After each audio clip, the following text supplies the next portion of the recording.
Hey everybody, it's Rothbard's Disciple here, and I'm bringing you guys another video on Bitcoin. Today's video is a bit of a rant video. It's a rant directed at all developers, but the people who I'm going to bring up in this rant are actually the people who I think are the best developers. I'm going to mention Craig Wright and N-Chain a lot because um, they actually have patents written out, and these patents are public. You can look up these patents, and this article I'm going to show you obviously it's a public article, but they have a bunch of public things out there that talk about the topic that we're going to be discussing today. Um, and so the rest of the developers don't even understand this topic, or they don't talk about this topic, or they don't build anything in this sphere. So we're just, for the most part, not going to mention them. So a lot of people are going to watch this and think this is a rant completely against Craig Wright or N-Chain or those people. And it's not.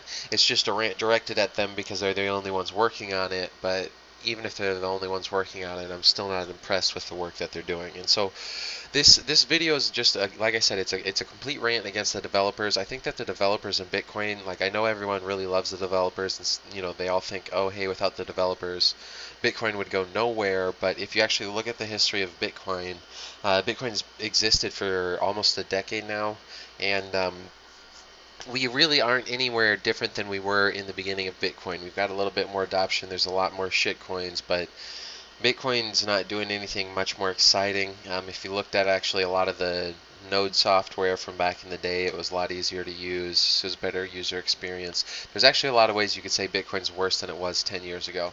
Well, technically speaking, maybe not 10 years ago, but 5 years ago, you could actually make that case. Now, that's why I really disagree with people when they say that these developers are great and whatnot. It's like if just look at the history of Bitcoin, and if you actually remove the developers completely from Bitcoin itself, it's not clear that things would have gone um, any worse. It's actually, there's some indications it might have gone better, especially looking at what Bitcoin BTC did.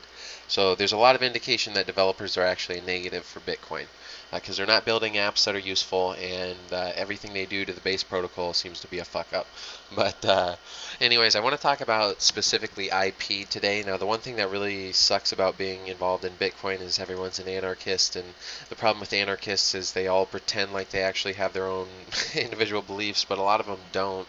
And what I mean by that is they all adopt the party line, and there's a certain party line right now within the anarchist movement that says there's no such thing as IP. And so all the developers within Bitcoin, like, they don't do anything involving IP, even though if you actually look at Bitcoin, like Bitcoin Bitcoin itself, it can't exist without IP just because it's a digital good. That's one thing that people like Stefan Kinsella have said. They say things like you can't own Bitcoin because Bitcoin it's a nonsensical thing according to their non-IP version of the world. But anyways, talking about IP here, the one thing that is really boggling my mind, and it's really actually pissing me off about N-Chain and Craig Wright, is like if you look at this article that Craig Wright wrote, it's absolutely beautiful. It's actually something I've been talking about for almost a year now on my channel, and it's the idea of basically like what blockchain allows you to do with IP is it allows you, when you create some digital good, you can distribute that IP in really weird ways, with really weird and complex rules, but you can store all those things like that contract and that IP that is associated with the contract.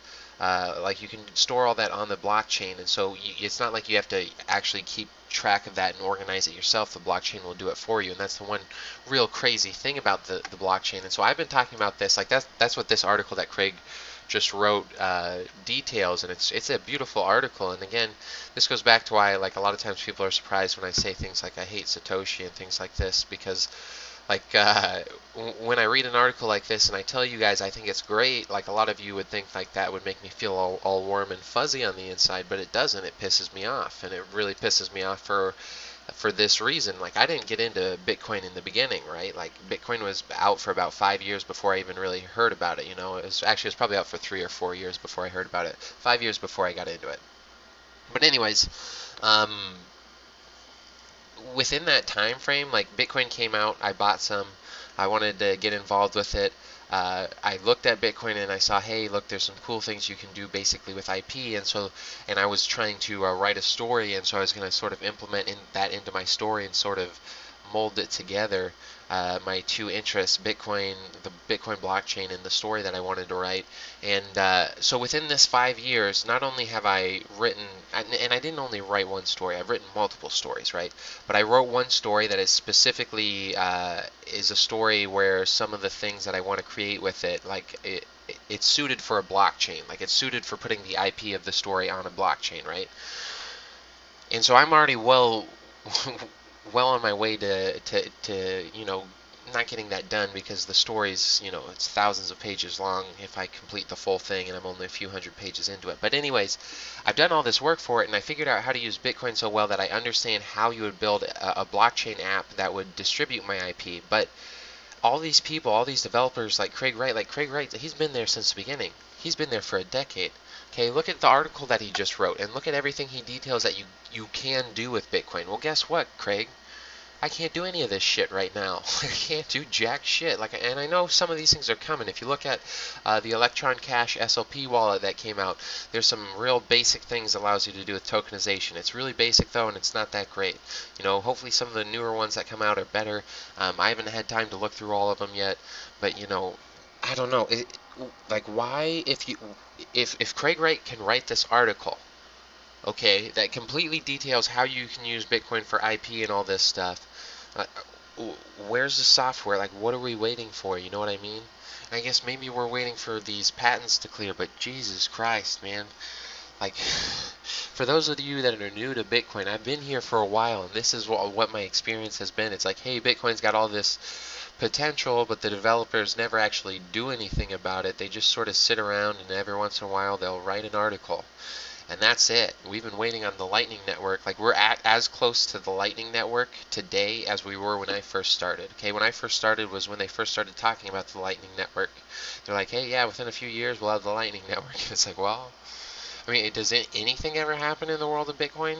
I honestly don't know. I just really wonder why it is we have people like somebody like Craig Wright. He understands Bitcoin so well, but where's the software so that the users can use it? It doesn't exist. Here we are, 1 decade in. I don't know, guys. I swear to God, like, those of you who have respect for developers, you might really want to seriously reconsider it. That's all I'm saying.